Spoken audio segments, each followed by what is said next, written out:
Hello, and welcome back to, welcome to the second episode of, I guess it's the first official episode of The Collection Connection. My name is Yolanda. I'm here to talk to you about business-to-business collections because even though you might have a wonderful accounting person that handles your full cycle bookkeeping, a lot of times people are uncomfortable or don't know which way to go when it comes to actually doing the business-to-business collections that's necessary, or any kind of collections that's necessary within the company to escalate matters and not just depend on the emails to get you through. So there's different factors and issues that and facets of the collections that has to be considered to effectively get paid. Okay. So I've been doing collections for well over 20 years, collection manager for about 10 years, love what I do. And today we are going to talk about accounts receivables and agings. So, and I like the fact that when I'm actually presenting, I try to come from a layman's term because I don't know big fancy accounting terms. I mean, I know some, of course, but yeah, keep it simple. For accounts receivables, it's basically anything that you have extended a customer payment terms, basically. So they receive the goods, the services, the product, what have you, and they don't have to pay you yet. That's the gist of it. Okay. So sometimes you have the like a cash receipt. That's for like if they pay you at the time of the services or products are provided. Okay, but for accounts receivables, you have extended them payment terms. You have extended them a line of credit. You're trusting that they are going to pay you within the payment terms that you have agreed to. So you also have accounts payables, which also basically it's the flip side. So of course, receivables, a company or somebody owes you money. Payables, you owe them money. So we have the payables where you have to pay your bills, basically, and those are your vendors. But I want to really go into an aging.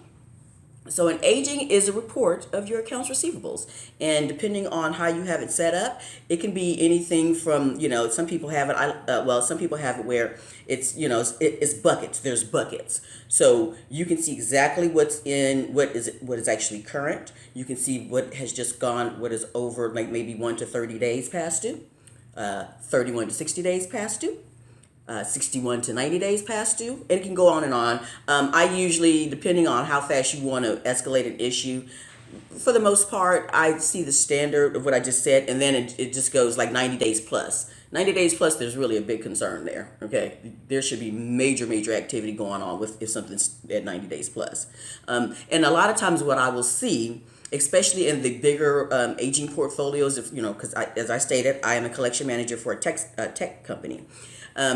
When I first came on, there were things that were 90 plus days old, and a lot of times just because of maybe the lack of staff or whatever, or staffing for the collections, there was nobody really following up, or sometimes had not even initiated the courtesy communication or anything, letting the customer know like, hey, you owe us money.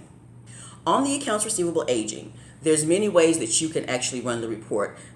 You can do again, the buckets, I think you have the buckets. I've seen some aging reports where it has like over 30, over 60, over 90. But the problem with that, what I don't like about that type of aging versus the bucket aging, is everything is accumulating. It's accumulating. So then when you get to your total, I never could figure that out. When you get to your total, if I just did a manual, like in an Excel spreadsheet, I just did a manual, month over month is accumulating. So say something that was in, I don't know, bucket 30, something that's over 60 days will also be in your over 30 days. So I've seen some reports like that. I don't understand that. Maybe somebody else has a better understanding of that, but I like my buckets because it tells me exactly what is in that particular range.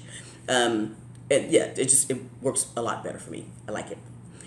But there's also, over time and at various times in working with different platforms of software, I've noticed that you can do an aging, and I believe Sage Intact it has that option, but you can do a report. So my team works a report where it's a detailed aging. Every week that aging is run. It's a detailed aging. It shows the invoices.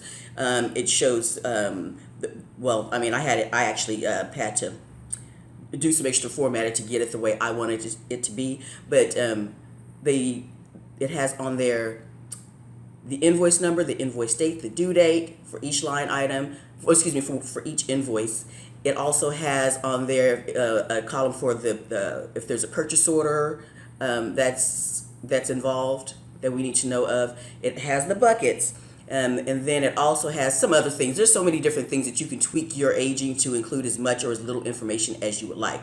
The basic aging reports that usually come out of, like, I don't know, QuickBooks or something like that, it's usually a summary report based on the customer or the customer account number.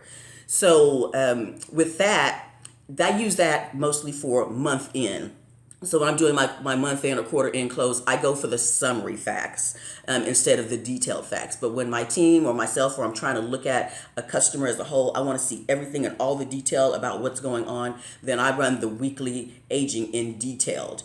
And it just helps with the visibility of some deep-rooted issues that might be going on. So that is the gist of a detailed aging versus a summary aging. And a lot of times, depending on also the report, you might have the most your collection notes that get imported. I found that with some of these platforms, it's been challenging, and I had to devise a way to actually import the notes into my aging so I can look at it at a glance and have a good idea of if there's maybe 5 invoices that the customer owes us for, then I can look at a glance at the notes and see okay, well, he's disputing this particular one, so I need to address this one, maybe, get in contact with an internal customer, sales rep or somebody to see what needs to be done to get that cleared off. But then he still has these other 5 invoices that are due. That's what I like about the detailed aging. Versus if I'm looking at a summary report, I'm just looking at one big chunk of money that says he owes us, I don't know, $15,000. So instead of with the detail, I get the breakdown of that $15,000. And that is great when you're working, doing your weekly, pulling your aging weekly. Depending on how big your business is or the number of receivable items you have, you might run it every 2 weeks. You might run it every week. I am not one, I just, in my heart of hearts, I just don't believe in running and aging once a month. That just sets you up. If somebody says they're going to send you a payment and you have a notation on the aging that they're going to send you the payment next week, and then you don't run that aging again to validate that the payment came in or whatever, because you have other items going on, it might just be because you are actually running the business by yourself. So your goal is to run the aging only monthly. My personal feeling is you need to be running at least twice a month. At least twice a month.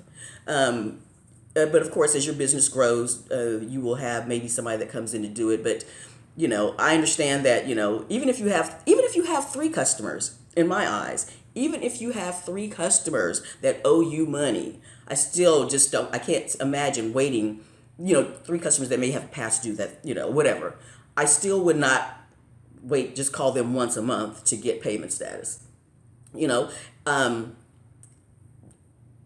Calling somebody, or doing major follow-up, I don't know, $15, maybe not. $50,000, we're going to do regular follow-up on that. Even $1,000, I'm doing regular follow-up on that to see what's going on. What are the issues? How can I assist you in making sure that you get that payment released and get this outstanding invoice reconciled? That's always my goal. But again, other people work different ways, and they have to work out what works best for them. But especially if you're just starting a business out, make that a habit. Make it a habit to pull your aging at least twice a month, so that you can always know who has not paid you yet and be on top of it. Again, I will probably be saying this throughout the entire series of this vlog podcast. If you're leaving money on the table, there's a higher chance that you will never get paid.